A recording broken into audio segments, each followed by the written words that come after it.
नमस्कार स्टूडेंट्स, आप सभी का हमारा YouTube चैनल ई ज्ञान नीट में स्वागत है। स्टूडेंट्स, आज है क्लास नंबर 9, बोले तो लेक्चर 9, जिसमें कि हम लोग देख रहे हैं principle of inheritance and variation. और आज बारी हम लोग का इंटरजेनिक इंटरैक्शंस का अगला पार्ट। सो स्टूडेंट, जल्दी से आ जाओ। और अगर पहले का क्लास आप लोग नहीं देखे हो, अगर इसके पहले का क्लासेस नहीं देखे हो तो देख लो, वो जरूरी है। बिकॉज अच्छे तरीके से क्लैरिटी के लिए, अच्छे तरीके से समझने के लिए प्रीवियस कॉन्सेप्ट भी होना बहुत ही ज़्यादा जरूरी है। ठीक है बच्चों, so let us start students. जो नए हो या जो नए देख रहे हो हमारे इस चैनल को, उनके लिए, जो पुराना है तो अच्छे तरीके से जानता है। This is Tribhuvan Kumar Bharati, BSc in biotechnology, MSc in zoology, BEd, MEd, biology teacher in Vivekananda Vidyalaya higher secondary school, government of Assam, NET 3 times qualified, SET North East qualified, more than 10 years of teaching experiences, 3 books on environmental education, 12 research paper in international journals. और इससे भी ज़्यादा जानना है तो Google पे लिख डालो त्रिभुवन कुमार भारती, सब कुछ बता देगा गूगल। Let us move. आज जो बारी है हमारी, वह है जेनेटिक्स में principle of inheritance and variation का आगे का पोर्शन। इसमें हम लोग देख रहे हैं इंटरजेनिक इंटरैक्शंस, मतलब जो इंटरजेनिक इंटरैक्शंस हो रहा है जो जीन्स के बीच में, उसे ही देख रहे हैं। इपीस्टेसिस हम लोग लास्ट क्लास में देख लिए हैं।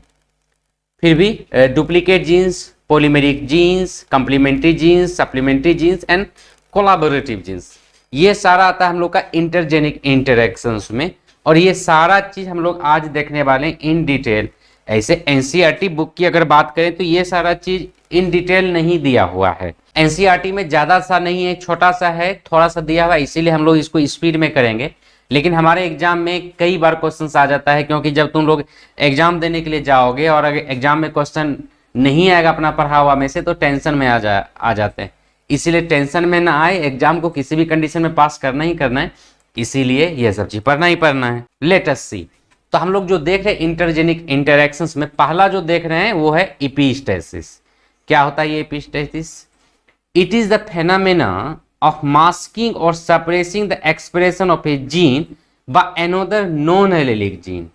मतलब कोई एक जीन है, ओके, तो उसके एक्सप्रेशन को अगर कोई दूसरा जीन जो कि नॉन एलेलिक है, मतलब इसके इक्वल वाला नहीं है, वो इसको मास्क कर रहा है, इसके एक्सप्रेशन को रोक देता है, then that type of phenomena is known as epistasis. Okay, the gene which suppresses the expression of non allelic gene is known as epistatic gene. और वो जीन जो दूसरे जीन के इफेक्ट को या एक्सप्रेशन को मास्क करता है, रोक देता है एक्सप्रेशन को, उसे एपिस्टेटिक जीन कहेंगे। एंड जीन और locus which is suppressed by the presence of non allelic gene is term as hypostatic gene. और वो जीन जो कि दब जाता है, दबा दिया जाता है जिस जीन को, उसे हाइपोस्टेटिक जीन कहेंगे हम लोग। The phenomenon by which the effect of a gene gets suppressed due to the presence of a non-allelic gene is called hypostasis। और ये phenomenon यहाँ पर क्या देखें, epistasis। क्या हुआ उसमें?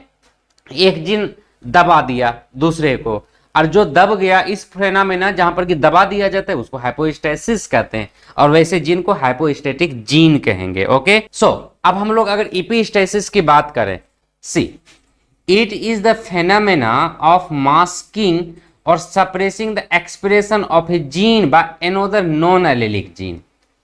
अगर कोई दूसरा, मतलब नॉन एलेलिक जीन है, एलेलिक जीन क्या होगा, होमोलोगस क्रोमोसोम पे अगर सेम लोकस पे, सेम पोजीशन पे जीन है, बोले तो एक दूसरे के बराबर वाला अगर जीन है, तो अगर वो होता है एलेलिक जीन। जैसे कि हाइट के लिए, अगर हाइट को कोड करने वाला, जैसे हाइट है, ठीक है, हाइट के लिए एक पे रहता है एच, दूसरे पे रहता है स्मॉल एच, ठीक है, मतलब इसको या टॉल और टॉल, ऐसे। तो ये दोनों एक ही ट्रेट को बियर कर रहा है, एक ही ट्रेट को शो करने वाला है, बियर करने वाला है, इसीलिए इसको एलेलिक जीन कहेंगे। हम लोग डिटेल में पढ़ते आ रहे हैं। ये जो सेम लोकस पे, मतलब होमोलोगस क्रोमोसोम पे सेम लोकस पे अगर ये जीन प्रेजेंट है, उसे एलेलिक जीन कहेंगे।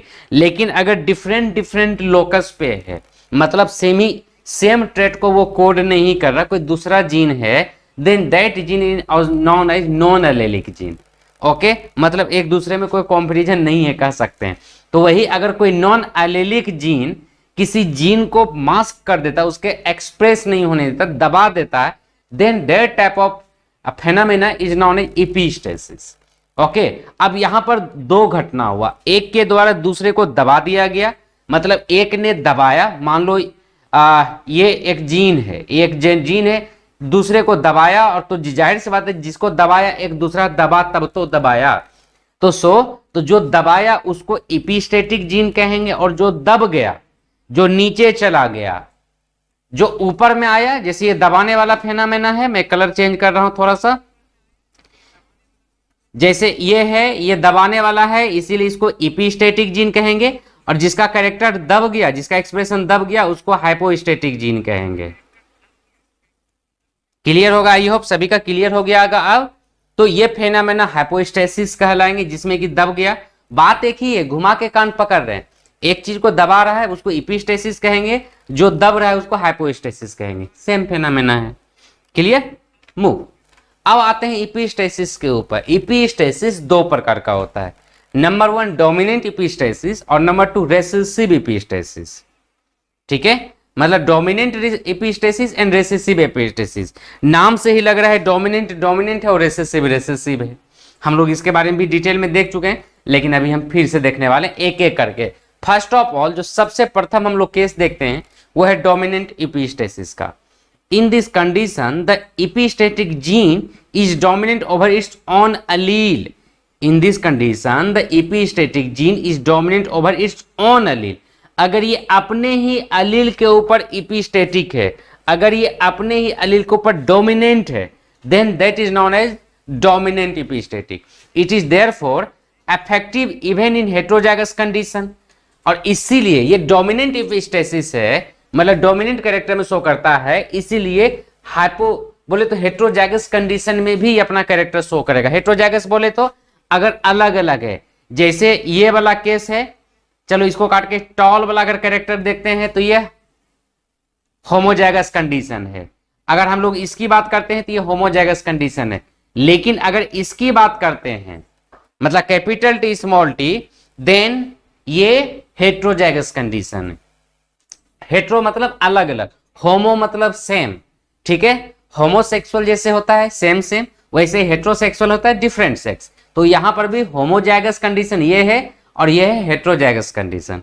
ठीक है, और क्लास अब्सेंट नहीं करोगे तो ये सब आसानी से समझ में आएगा कॉन्सेप्ट, और क्लास अब्सेंट करने में तो प्रॉब्लम होगा ही होगा। ऐसे मेरी कोशिश रहती है कि मैं सभी को क्लियर कर दूं, फिर भी रेगुलर रहो। तो ये हेट्रोजाइगस कंडीशन है, तो यहां पर चूंकि ये डोमिनेंट एपिस्टेसिस शो कर रहा है, in this case this showing the dominant epistatic condition, इसलिए हेट्रोजाइगस कंडीशन में भी रहेगा तो अपना कैरेक्टर को शो करेगा, बोले तो अपना इफेक्ट को शो करेगा। अब तो क्लियर होगा। Now the dihybrid ratio for dominant epistasis is 12:3:1। ये 12:3:1 रेशियो हमारे एग्जाम में नीट के पहले जो हुआ करता था सीबीएसई के द्वारा, AIPMT, फिर जिपमर, एम्स, ये सब में कई बार क्वेश्चन आया हुआ है। तुम लोग प्रीवियस ईयर क्वेश्चन पेपर बना के देखना, जल्दी ही मॉक टेस्ट लाने वाले हैं 1-2 दिन के अंदर। अभी हमारा इसके लिए ई ज्ञान नीट के लिए स्पेशल वेबसाइट बन रहा है, उसी पे काम चल रहा है। तो मॉक टेस्ट जब आएगा तो तुम लोग देखना, उसमें हम प्रीवियस ईयर क्वेश्चन पेपर को ज्यादा से ज्यादा इंक्लूड करेंगे। तो उस मॉक टेस्ट में देखना कि ये सब क्वेश्चन बहुत आया हुआ है, बहुत बार रिपीट हुआ है अलग अलग एग्जाम्स में। ठीक है, तो इसका जो रेशियो है 12:3:1। नॉर्मली क्या होता है, अगर नॉर्मल बात करें तो 9:3:1 ये होता है डायहाइब्रिड क्रॉस का रेशियो, नॉर्मल रेशियो ये है। लेकिन यहाँ पर नॉर्मल कंडीशन नहीं है ना, ये एपिस्टेटिक कंडीशन है। तो इस कंडीशन में क्या होता है 12:3:1। एग्जाम्पल इसका fruit colour in Cucurbita pepo. Cucurbita जिसको कि समर स्क्वैश भी कहते हैं, कुकुरबिटा पिपो में इस कलर का मतलब इस ढंग का एपिस्टेटिक कंडीशन शो करता है। यहां पर मेरे पीछे तुम इमेज देख रहे हो, ये इसी का शो कर रहा है, डोमिनेंट एपिस्टेटिक का केस है। ठीक है, see fruit colour in summer squash plant, ये उसी का डिटेल में बहुत सारा यहाँ पर फ्रूट कलर है, मतलब बहुत सारा फ्रूट को डाल दिया गया है। तुम लोग डेफिनेटली ये सब चीज जरूर देखे होगे, क्योंकि ये हर जगह मिलता है। ये सब वेजिटेबल्स, ये सब सब्जियां हर जगह मिलता है, असम में भी, बंगाल में भी, राजस्थान में भी, गुजरात में भी, हरियाणा में भी, पंजाब में भी, हर जगह ये सब है, और सभी को देखे होंगे इसे definitely. Okay, now see, plants that carry the dominant allele C produce white fruit, whereas plant that are homozygous for the recessive allele C produce colored fruit. मतलब अगर है plant that carry the dominant allele C produce white fruit, whereas plant that are homozygous for the recessive allele small c produce colored fruit. क्यों? क्योंकि यहां पर क्या बताए हैं तुम्हें, यहां पर बताए हैं कि जो डोमिनेंट एपिस्टेटिस का केस है, तो अगर ये कलर वाला सी कैपिटल है, चाहे ये होमोजाइगस हो या हेट्रोजाइगस हो, ये दोनों कंडीशन में, तो हेट्रोजाइगस कंडीशन में भी ये अपना इफेक्ट को शो करेगा। तो ये अपना इफेक्ट को शो करने का मतलब जो कलर प्रोड्यूसिंग अलील है, जो कलर प्रोड्यूसिंग जीन है, उसी को ये सप्रेस कर देगा, उसको ये दबा देगा। परिणाम क्या होगा? No colour. कलर ही नहीं होगा तो तुमको जो कद्दू मिलेगा ना, ये सफेद वाला कद्दू मिलेगा। देखे होगा, कद्दू ही बोलते हो ना, लौकी, लौ, अलग अलग जगह अलग अलग नाम से बोला जाता है। बिहार में तो इसको कद्दू बोला जाता है, हम लोग इसको कद्दू बोलते थे बचपन में, बाद में इसको लौकी बोलने लगे। जब बंगाल गए तो उसको लौ बोलने लग गए। क्या करोगे, अलग अलग जगह अलग अलग नाम है, ठीक है। और यूपी में इसको सीताफल बोला जाता है। अलग अलग जगह अलग अलग नाम है, जहां पर जो नाम से बोला जाता है, तुम इसको जो नाम से जानते हो वही नाम से जानो। ओके, इसीलिए यहां पर फोटो दे दिए ताकि समझने में किसी प्रकार का मिस्टेक ना हो। तो डोमिनेंट कंडीशन में अगर है सी वाला, तो इसको सबको सफेद कर देगा, कोई कलर ही नहीं बनने देगा। लेकिन अगर ये रेसेसिव कंडीशन में है, और रेसेसिव में कैसा, होमोजाइगस बोले तो स्मॉल सी कंडीशन में है, तभी ये यहां पर जो फ्रूट कलर होगा वो कलरफुल होगा, अदरवाइज ये कलरफुल नहीं होगा। Done. If a squash plant is also homozygous for the recessive allele G, the fruit will be green. और साथ ही साथ अगर ये ग्रीन के लिए अगर होमोजाइगस रेसेसिव कंडीशन में है, तो उस कंडीशन में ये ग्रीन होगा। So if it carries the dominant allele G of this gene, the fruit will be yellow. और अगर इसी का G कैपिटल वाला होगा, डोमिनेंट वाला होगा, तब येलो होगा। लेकिन अगर स्मॉल वाला होगा, बोले तो रेसेसिव वाला होगा, तो ग्रीन हो जाएगा। इसमें पिगमेंटेशन ही नहीं होगा सही ढंग से। क्लियर है? आई होप सभी का क्लियर हो गया होगा। बारीकी से समझना है, कहीं पर प्रॉब्लम हो तो डायरेक्टली पूछ डालना है, थोड़ा सा कॉम्प्लिकेटेड है। ओके, एक बार समझ गए जिंदगी में कभी नहीं भूलोगे, ठीक है। अगर समझ में आ गया तो आगे बढ़ते हैं। एपिस्टेसिस का ही केस हम लोग देख रहे हैं, fruit colour in summer squash में ही देख रहे हैं। यहां पर क्या है, इसको बारीकी से फिर से समझना थोड़ा सा। 2 jeans control the step in the synthesis of green pigment. यहां पर क्या है, 2 जीन्स कंट्रोल करता है pigment synthesis, green pigment synthesis में। ओके, 2 जीन स्टेप्स को कंट्रोल करता है। क्या क्या? The first step converts the colourless precursor into A yellow pigment, and the second step converts this yellow pigment into A green pigment. Clear है? नहीं clear है? चलो मैं फिर से बता रहा हूं। यहां पर फर्स्ट स्टेप में क्या हो रहा है, फर्स्ट स्टेप में क्या हो रहा है, जो कलरलेस प्रिकर्सर है उसको येलो में कन्वर्ट कर देता है। पहला वाला केस, पहला स्टेप जो कि फर्स्ट जीन कंट्रोल करेगा। सेकेंड स्टेप क्या होगा, सेकेंड स्टेप में जो येलो कलर है उसको ग्रीन में कन्वर्ट कर देगा। ओके, सो अगर आगे देखते हैं, अगर if the first step is blocked by the presence of the capital C allele, neither of the pigments is produced and the fruit will be white. क्या है, पहला स्टेप, फर्स्ट स्टेप में येलो कलर मतलब कलर बनाने वाला है। अगर पहला स्टेप को ही रोक दिया जाए, पहला स्टेप को ही अगर रोक दिया जाए, तो इस कंडीशन में जो फ्रूट कलर होगा वो विदाउट पिगमेंट होगा, क्योंकि यहां पर पिगमेंट का ही फॉर्मेशन नहीं होगा और बन जाएगा वो कलरलेस।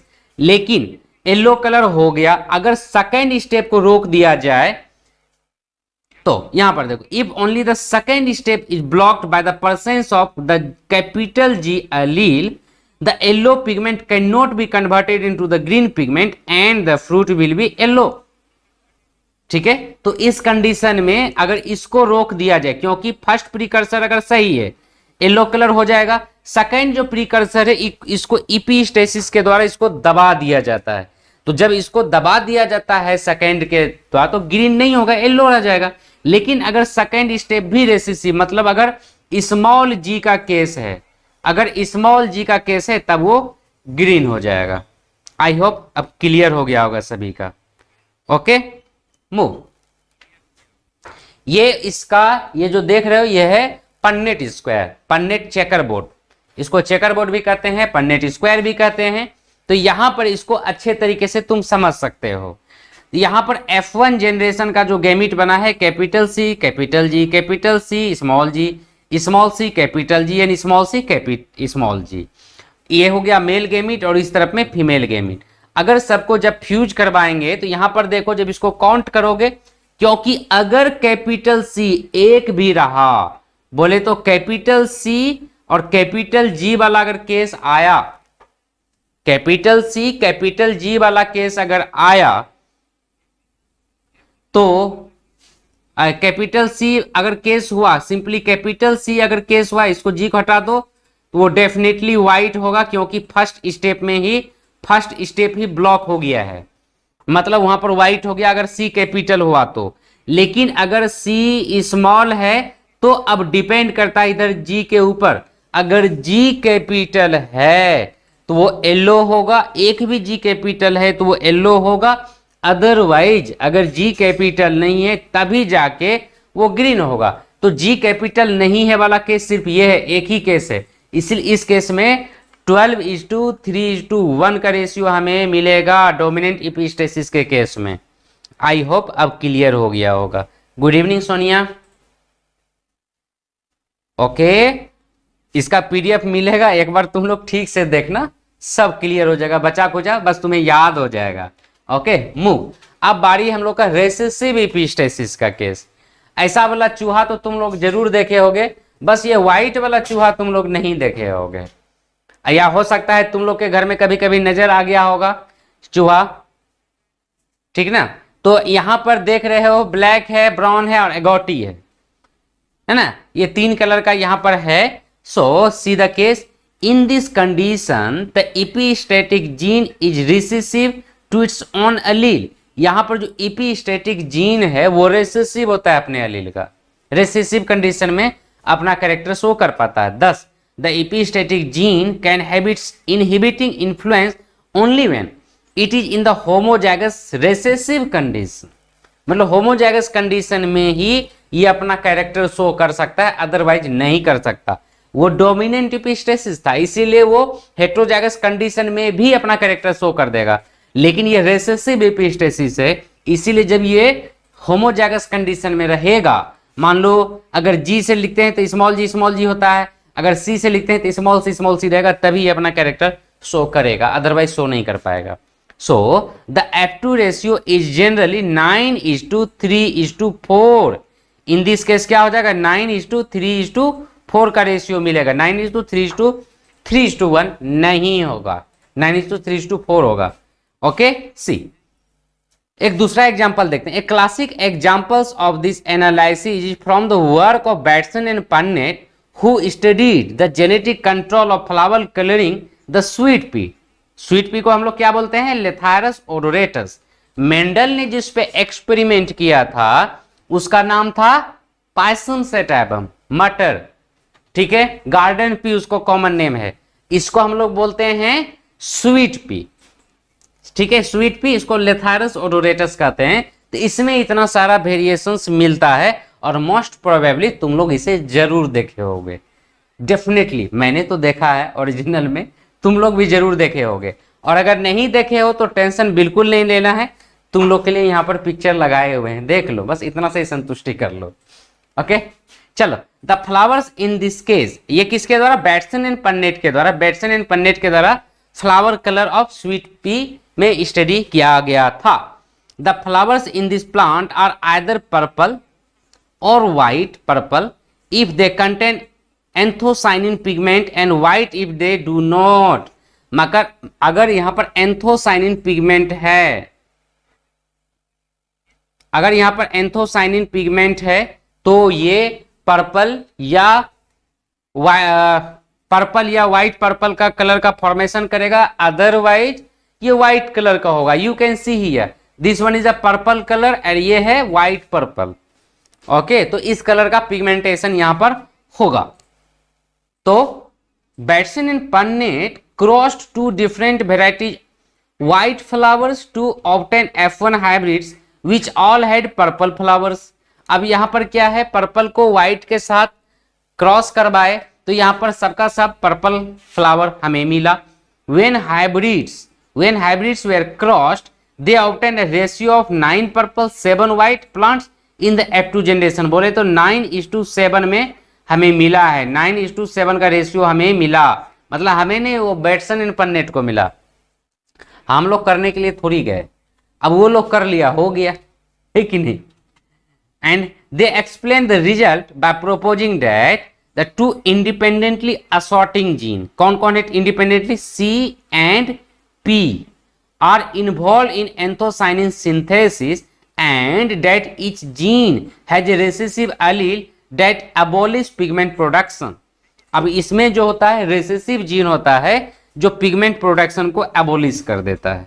नाउ यू कैन सी यहां पर पर्पल कलर का होता है, इसलिए यहां जो तुमको चेकर बोर्ड बनाया गया, पन्नेट स्क्वायर बनाया गया है, उसमें उसी कलर का बना हुआ है। अब देख लो इसमें कितना पर्पल है और कितना यहां पे व्हाइट है। यहां पर रेशियो जब काउंट करो 1 2 3 4 5 6 7 8 एंड 9, तो यहां पर हमें रेशियो हो गया 9:7। ठीक है, 9:7 का हमें रेशियो मिलेगा रिसेसिव एपिस्टेसिस के केस में। Okay, move. Another classic study of epistasis was performed by George Sull using a weedy plant called the shepherd's purse, Capsella bursa-pastoris। इसका साइंटिफिक नेम है कैप्सेला बर्सा पेस्टोरिस। इसको शेफर्ड पर्स भी कहते हैं। इसको शेफर्ड पर्स इसलिए कहते हैं, ये देखो देखने में पर्स के जैसा ही लगता है, तो शेफर्ड मतलब होता है गरेरिया। हाँ, तो गरेरिया का पर्स है, ये देखने में पर्स जैसा इसका लुक है वैसा, इसलिए इसको शेफर्ड पर्स कहते हैं। The seed capsule of this plant are either triangular और ओवॉइड इन शेप। इसका जो सीड कैप्सूल है वो ट्रायंगुलर होता है या तो ओवॉइड शेप का होता है। अभी हम लोग देखने वाले, यहां जो देख रहे हो ये फिगर, ये ट्रायंगुलर शेप का सीड है हमें। Ovoid capsules are produced only if a plant is homozygous for the recessive allele of two genes, that is if it has a genotype small a small b, तभी जाके ये ovoid होगा, otherwise ये triangular shape का ही होगा shepherd purse में। ठीक है, you can see if the dominant allele of either gene is present the plant produces triangular capsules. अगर यहां पर दोनों में से कोई भी डोमिनेंट प्रेजेंट रहेगा तो ये ट्रायंगुलर कैप्सूल का फॉर्मेशन होगा। And the evidence for this conclusion comes from crosses between doubly heterozygous plants. यहां पर डबली हेट्रोजाइगस प्लांट को क्रॉस करने के बाद ये हमें रिजल्ट मिला। Such crosses produce progeny in the ratio of 15 triangular and 1 ovoid, indicating that the dominant allele of one gene is epistatic over the dominant of another. तो यहां पर देख सकते हो, यहां पर जो रेशियो मिला है हमें 15:1 का रेशियो मिला है, क्योंकि दोनों में से एक भी अगर डोमिनेंट कंडीशन में है। Raja Singh good morning, sorry good evening. तो अगर दोनों में से एक भी अगर डोमिनेंट कंडीशन में है, ये ट्रायंगुलर कैप्सूल होगा, और अदरवाइज प्योर अवॉइड होने के लिए पूरा का पूरा सभी को ये रेसेसिव होना पड़ेगा। Okay, now coming to the recessive epistasis जो अभी चल रहा है। The data suggest that capsule shape is determined by duplicate developmental pathway, either of which can produce a triangular capsule। यहाँ पर duplicate developmental pathway है, क्यों कि हम बोल रहे हैं कि दोनों में से कोई भी अगर डोमिनेंट कंडीशन में है तो ट्रायंगुलर कैप्सूल का फॉर्मेशन होगा। इसका क्या मतलब है कि दोनों एक दूसरे का डुप्लीकेट है, तभी तो दोनों में से कोई होगा कि अपना कैरेक्टर शो कर देगा। Show one pathway involves the dominant allele of A gene and the other dominant allele of B genes। यहाँ पर एक A वाला पाथवे है और दूसरा B वाला पाथवे है।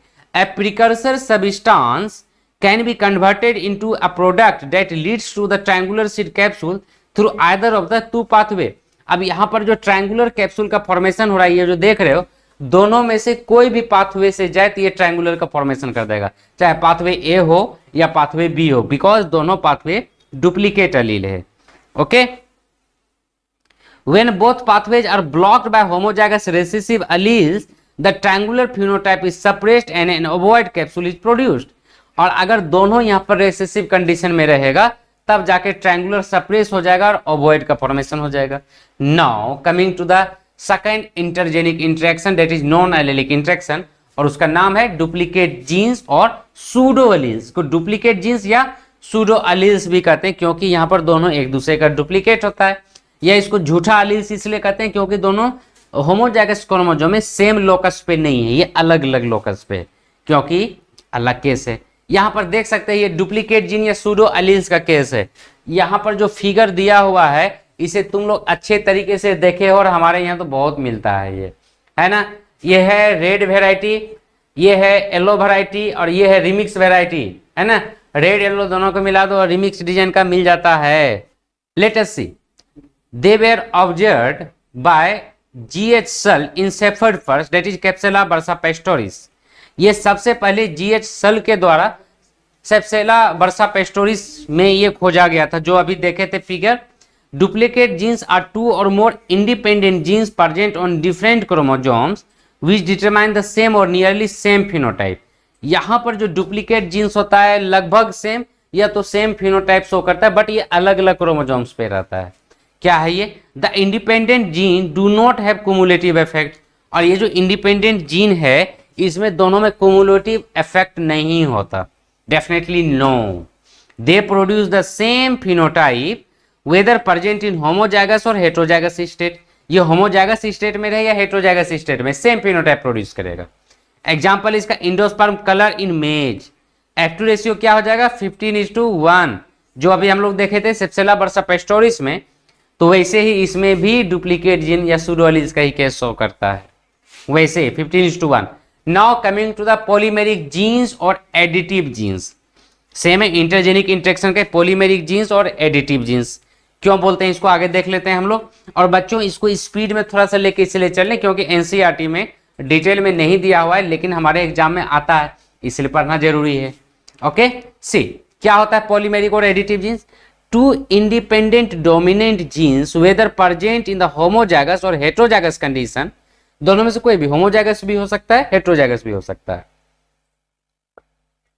have similar phenotypic effect when present individually but produce a cumulative or double effect when found together। मतलब क्या हुआ? अगर ये दोनों में से कोई एक भी प्रेजेंट रहेगा तो अपना असर शो करेगा, डोमिनेंट कैरेक्टर शो करेगा, डोमिनेंट फिनोटाइप शो करेगा। लेकिन अगर दोनों सूडो एलील्स एडिटिव जीन्स इसलिए बोले ना, दोनों अगर एक साथ प्रेजेंट रहेगा तो यहाँ का जो कैरेक्टर कुमुलेटिव हो जाएगा, बोले तो दोनों को जोड़ के हो जाएगा, इसलिए इसको एडिटिव जीन बोले। Okay, A dihybrid ratio of 9:6:1 is obtained in the F2 generation. और इस कंडीशन में 9:6:1 रेशियो हमें मिलेगा। इसका एग्जांपल है pericarp colour in wheat. F2 ratio क्या होगा? 9 deep red, 6 light red and 1 white colour का हो जाएगा।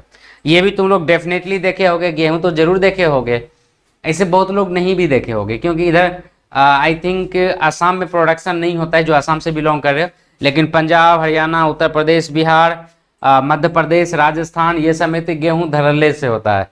तो सभी को तो जरूर देखे होगे और ये एक्सपेरिमेंट भी देखे होगे। नहीं देखे होगे इस बार जरूर देखना, एक्सपेरिमेंट करके नहीं देखना, बस ऐसे ही उठा के देखना है, तुम्हें नजर आ जाएगा। Okay, now coming to the complementary genes. यहाँ पर जीन क्या होता है? कंप्लीमेंट्री टू ईच अदर होता है। बहुत कुछ देखे ना, सप्लीमेंट्री देखे, अब कंप्लीमेंट्री देखते हैं।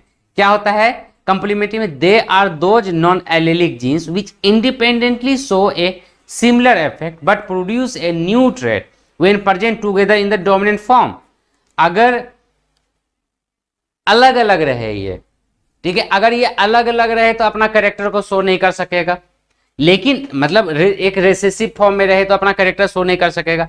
लेकिन अगर दोनों यहां पर डोमिनेंट फॉर्म में रहता है तब जाके ये अपना कैरेक्टर शो कर सकता है, इसलिए इसको कंप्लीमेंट्री जीन कहते हैं। दोनों एक दूसरे का कंप्लीमेंट है, मतलब एक दूसरे के बिना दोनों अधूरा है और अपना कैरेक्टर शो नहीं कर सकता। अपना कैरेक्टर शो करने के लिए दोनों को एक साथ जुड़ना पड़ेगा।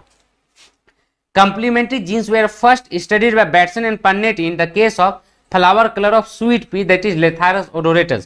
कुछ देर पहले भी जो हम लोग देखे थे एपिस्टेसिस के केस में, तो इसमें भी सेम कंडीशन यहाँ पर आ रहा है और सेम स्टडी करने वाला भी वही बैटसन एंड पन्नेट। सबसे पहले लेथायरस ओडोरेटस में ही इन्होंने देखा था। It is also example of recessive epistasis, वही रिसेसिव एपिस्टेसिस में भी हम लोग देखे थे इसको, ये उसका भी एग्जाम्पल्स है। Complementary gene done. Now coming to the supplementary jeans.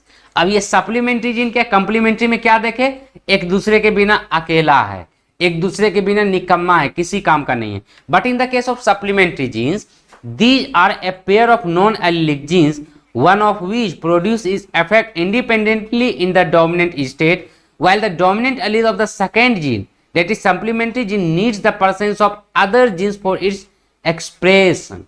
मतलब क्या है, यहाँ पर जो पहला नॉन एलेलिक जीन है वो अगर डोमिनेंट केस में है तो इंडिपेंडेंटली वो अपना कैरेक्टर को शो कर देगा, लेकिन जो सेकेंड सप्लीमेंट्री जीन है वो बिना पहले वाले के परसेंस का वो अपना कैरेक्टर शो नहीं कर सकेगा, इसलिए इसको सप्लीमेंट्री जीन्स कहते हैं। और इसका एग्जांपल है लबलब, सप्लीमेंट्री जीन्स इन लबलब। तुम लोग देखे होगे, देख के पता चल गया होगा, ये कॉमन नेम है, बीन, सीम बीन। अरे अलग अलग जगह अलग अलग नाम से बोलता है इसका भी, कहीं पर कुछ कहीं पर कुछ, तुम लोग जिस नाम से जानते हो बस देख लो। ओके, इसको बीन कहते हैं और उसको लबलब भी कहते हैं। ओके, तो लबलब में वैसा ही कैरेक्टर शो करता है। लबलब है 2 जीन्स के एंड एल। लबलब में 2 जीन्स होता है, एक होता है के, दूसरा होता है एल। इन द रेसिसिव, अब तो पत्ता देख के समझ में आ गया होगा भैया, पूरा का पूरा प्लांट लगा दिए हैं। In the recessive state, the second or the supplementary gene second has no effect on seed coat color। मतलब रेसिसिव केस में सेकेंड जो है वो अपना कैरेक्टर शो नहीं कर सकता है, सीड कोट कलर में कोई असर नहीं पड़ेगा। डोमिनेंट के इंडिपेंडेंटली प्रोड्यूस खाकी colour while its recessive allele give rise to buff color irrespective of the supplementary gene being dominant or recessive। मतलब अगर के जो है इंडिपेंडेंटली, अगर के डोमिनेंट कंडीशन में है तो ये अपना खाकी कलर का प्रोडक्शन करेगा। देख रहे हैं ना, ये खाकी कलर है, पुलिस जो पहनता है ना, पुलिस जो शर्ट पहनता है वो खाकी कलर कहलाता है, वही है खाकी कलर का। सीम भी तो वैसे होता है ना खाकी कलर का। तो अगर के है डोमिनेंट फेज में तो ये अपना कैरेक्टर को शो करेगा और खाकी कलर का सीम होगा, ठीक है। लेकिन अगर ये खाकी मतलब बोले तो के अगर डोमिनेंट नहीं है तो ये बफ कलर का फॉर्मेशन होगा अगर रेसेसिव कंडीशन में है तो। इन the dominant state the supplementary gene L changes the effect of dominant allele of pigment forming gene के इनटू चॉकलेट कलर। अगर साथ ही साथ अगर एल जो है डोमिनेंट फॉर्म में है वहां पर, तो वहां पर जो सीम का कलर हो जाएगा चॉकलेट कलर का, और यहां पर जो F2 रेशियो होगा 9:3:4 होगा। Okay, now coming to the collaborative gene. अब बारी है कोलैबोरेटिव जीन का। क्या होता है collaborative gene? See, they are two non-allelic genes which not only are able to produce their own effects independently when present in the dominant state but can also interact to form a new trait। इसीलिए तो इसको बोलते हैं collaborative.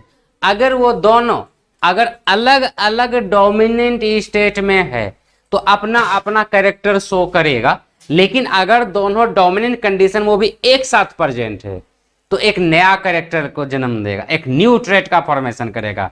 For example, comb types in poultry is an example of collaborative supplementary gene PNR। वो जो comb colour होता है ना, अरे मुर्गा के ऊपर वो जो लगा हुआ रहता है आगे में, अभी दिखा रहे हैं, कंफ्यूजन दूर हो जाएगा, वो इसी का एग्जाम्पल है, कोलैबोरेटिव सप्लीमेंट्री जीन का एग्जाम्पल है। You can see here when none. चलो पहले फोटो ही दिखला देते हैं, उसके बाद देखेंगे। ये फोटो देख लो, ये इसी को हम वो बात इसी की चर्चा कर रहे हैं। ओके, यही कोलैबोरेटिव जीन का असर है। चलो हम थोड़ा सा देख लेते हैं। When none of this gene is present in the dominant state that is PPRR single comb is form. अगर ये सबका सब रेसेसिव स्टेट में तो एक ही कॉम्ब का फॉर्मेशन होगा। Okay, in case P alone is dominant a P comb is formed। अगर कैपिटल P सिर्फ अकेला है तो P शेप्ड मतलब P कॉम्ब का फॉर्मेशन होगा, P कॉम्ब, ठीक है। If R alone is dominant a rose comb is obtained, मतलब देख लो यहाँ पर सिर्फ आर के डोमिनेंट है तो रोज का फॉर्मेशन होगा। A walnut comb is formed when both P and R occurs together in the dominant state, मतलब पी और आर, मतलब पी और रोज दोनों अगर एक साथ प्रेजेंट होगा तो एक वॉलनट कलर का मतलब वॉलनट हो जाएगा। देख लो यहाँ पे ये है रोज कॉम्ब, गुलाब के जैसा दिख रहा है तुम्हें, गुलाब के जैसा। और ये देख लो सिंगल कॉम्ब है, ओके ये सिंगल है, सिंगल से ऐसा हो गया है। अब यहां पर देख लो ये वॉलनट कोड पी है, ये हो गया रोज, ये हो गया पी और ये हो गया तुम्हारा वॉलनट, वॉलनट के जैसा दिखता है ना। अब यहां पर देख लो रोज एंड वेट डॉटेड, ये देख लो रोज एंड वेट डॉटेड है और ये है पी ब्रह्मास। ये तो भले ना देखे हो लेकिन ये देखे होगे, ये इंडियन वेराइटी है, इंडिया में मिल जाता है। इसको फिर से देख लो एक बार। यहाँ पर ये वेराइटी सिंगल वाला जो है ये भी इंडिया में मिलता है, हो सकता है तुम लोग के घर में भी होगा। और यहाँ पर देख लो जब करवाए तो ये वॉलनट कॉम्ब का फॉर्मेशन हुआ, मतलब रोज को लिए और पी कॉम्ब को लिए, राइट, रोज को लिए पी कॉम्ब को लिए। जब क्रॉसिंग करवाए तो पहला नंबर में वॉलनट कॉम्ब का फॉर्मेशन हुआ और जब इसको हम लोग क्रॉसिंग करवाएंगे तो हमें जो चेकर बोर्ड या पन्नेट स्क्वायर मिलेगा वो कुछ इस डिजाइन का मिलेगा जो कि तुम देख रहे हो। ओके नाउ अब यहां पर देख लो सिंगल या लेग हॉर्न, ये भी देखे होगे तुम लोग, ये कोलैबोरेटिव जीन का ही असर है।